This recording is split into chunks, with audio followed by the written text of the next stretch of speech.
tempoh PKP ni ya, yang kita masih lagi ya, perjuangan kita untuk memutuskan rantai pandemik COVID-19 sekarang ni, kita tengok ya, uh, dengan tempoh pergerakan terhad dan sebagainya. Dengar ya, kadar bunuh diri dah makin meningkat, kadar bunuh diri dah ratusan, keganasan rumah tangga pun dah meningkat, dan kadar penceraian pun dah meningkat dalam tempoh ya, pandemik COVID-19 ini. Ya. Kalau kita tengok pada tahun 2011 dan 2015, Kementerian Pendidikan waktu itu mendedahkan bahawa di kalangan 5 orang pelajar, seorang daripadanya orang yang mengalami tekanan mental, 5 orang. Dan Kementerian Kesihatan juga mendedahkan pada tahun 2016, ni 2016. Saya masih ingat lagi keratan akhbar itu menunjukkan bahawa dia kata di kalangan 3 orang dewasa, 1 daripadanya mengalami tekanan mental ataupun masalah kesihatan mental. Pada tahun 2020, iaitu tahun ini, tapi kajian ini dibuat 3 tahun sebelum, bahawa tahun 2020 dijangkakan bilangan orang yang mengalami penyakit mental menduduki tempat kedua selepas pesakit jantung. Oh, nampak tu. Dan tahun 2030 ini seluruh dunia. Tadi Malaysia, di seluruh dunia pada tahun 2030 nanti penyakit mental akan menjadi pembunuh utama dunia. Artinya apa, tuan-tuan? Artinya makin kurang dah orang tenang. Manusia dah semakin tak bahagia. Ini bukan nak menakut-nakutkan, tetapi ini realitinya. Ya, subhanallah. Sebab itu kita perlu benar-benar selesaikan perkara ini. Ya, cuba usahakan ya, supaya nanti kita dah tahu apa makna bahagia, kita tahu bagaimana bayaran yang patut kita berikan untuk kita lunaskan untuk mendapat kebahagiaan. Baik, saya ingin tegaskan apa tanggapan manusia tentang bahagia. Kita unlearn dulu. Unlearn ni maksudnya, kalau dalam istilah tasawuf, kita takhali dulu. Kita keluarkan minda-minda yang silap, tanggapan-tanggapan yang silap oleh manusia tentang bahagia. Dan kadang-kadang, minta maaf ya, tanggapan yang silap ni kadang-kadang tanggapan kita sendiri. Sebab tu kadang-kadang kita tidak dapat mencapai kebahagiaan. Ya, baik.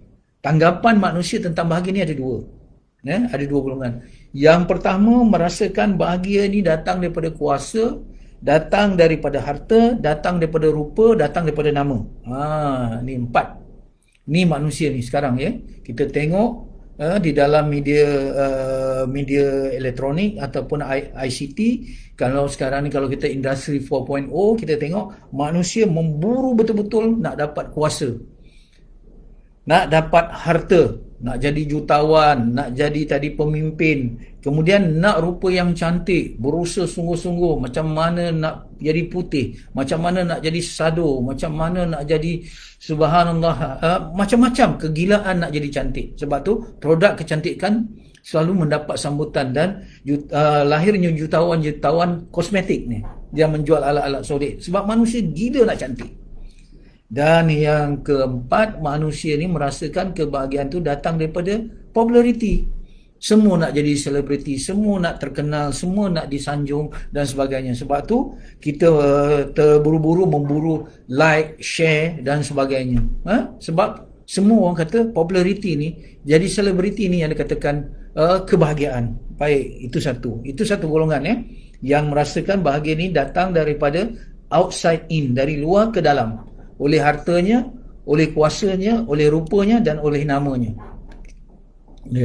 Dan yang kedua, ada juga pandangan manusia, kebahagiaan ni daripada dalam, bukan bersifat outside in, tetapi inside out. Jadi cuba kita tengok 2 golongan ini berdasarkan kita tengok macam mana nak betul atau tidak pandangan ini, pandangan tadi mari kita lihat Al-Quran. Qarun banyak harta, terlalu banyak harta, tetapi apa yang terjadi pada Qarun? Qarun juga menderita di dunia, menderita di akhirat. Baik, satu lagi figure yang kita tengok, isteri Abu Lahab. Isteri Abu Lahab ni dalam sejarah dinamakan Ummu Jamil. Ummu Jamil ni seorang ratu cantik, tetapi apa yang jadi di dunia, apa jadi di akhirat, dia juga menderita.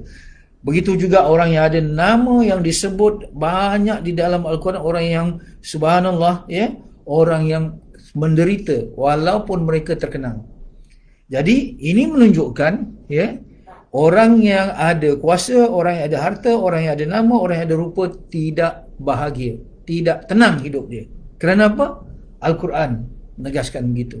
Jadi ikon-ikon yang kita sebutkan tadi, ya, insya-Allah berterusan ada orang yang meyakini, ya, kuasa itu bahagia. Sekarang orang berebut-rebut kuasa. Orang nak duduk kerusi, satu kerusi tu memang panas. Nak dapat susah, dah duduk pun orang nak rampas. Tetapi orang tak nak duduk di dalam, merebut-rebut untuk duduk di dalam syurga yang luas. Ya, itu. Begitu juga kita lihat berebut-rebut orang nak jadi kaya.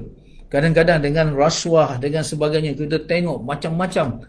Hanya kerana segelintir orang yang tidak bertanggungjawab dengan rasuah, sekarang terjadi isu daging kartel ni. Ya, daging yang haram tetapi dihalalkan dengan tipu label dan sebagainya. Ya, kita tengok rasuah, betapa buruknya akibat rasuah, hancur kita punya masyarakat. Ya, tak teratur. Begitu, ya. Jadi begitu juga kalau kita lihat bagaimana orang yang ada rupa juga kita lihat. Ya, jadi ini menunjukkan Al-Quran telah membuktikan bahawa orang ini tidak bahagia. Mungkin orang kata itu cerita Al-Quran, tetapi Allah Subhanahu Wa Taala berbicara dengan manusia melalui 3 cara. Tadi Allah berbicara dengan manusia melalui Al-Quran. Memang kita baca Al-Quran, Allah sedang berbicara dengan kita. Yang kedua, Allah berbicara dengan kita dengan penciptaan alam ini. Alam ini semua diciptakan oleh Allah, yang saya pernah ceramahkan tentang melihat alam dengan pandangan mata hati. Alam ini adalah mahakarya daripada Allah Subhanahu Wa Taala yang berbicara tentang kebesarannya, keagungannya dan kekuatannya. Itu yang kedua. Yang ketiga, Allah berbicara dengan manusia dengan cara apa? Kejadian-kejadian dan peristiwa-peristiwa yang berlaku. Sebab itu kalau kita tengok, saya tidak mahu membawa contoh orang Islam, tetapi saya bawa contoh orang bukan Islam dan confirm dia mati dan dia menderita. Kita tengok apa yang terjadi kepada Chester Bennington, penyanyi utama Linkin Park, bunuh diri walaupun dia telah begitu tersohor, ada nama, begitu kaya, albumnya dijual bilion di seluruh dunia, tapi Linkin Park Chester Bennington bunuh diri. Begitu jadi juga kepada Robin Williams. Kita tengok ini aktor ataupun seniman yang menyebabkan kita tengok filem dia, kita ketawa, kita terhibur. Tapi dia juga bunuh diri, artinya dia tidak terhibur. Ya. Kita tengok Whitney Houston, begitu juga apa yang terjadi kepada Lady Diana. Kita tengok tragedi seorang puteri ini, ya, yang dibuat lagu Candle in the Wind. Kita tengok tidak bahagia. Ya, kenapa semua ini tidak bahagia? Kalau tadi bukti daripada Al-Quran, sekarang ni bukti pengalaman-pengalaman hidup yang kita baca dalam surat khabar, yang kita baca daripada majalah-majalah. Ini berlaku depan mata kita, yang sedang kita saksikan. Ya, kalau Firaun tu jauh sangat. Ya, kalau Qarun tu jauh sangat. Yang ini dekat kita. Apa yang terjadi kepada orang-orang kaya di dunia yang tahap billionaire? Subhanallah. Ya. Jadi ini menunjukkan bahawa ramai yang tidak bahagia walaupun memiliki harta, kuasa dan nama dan wajah yang cantik.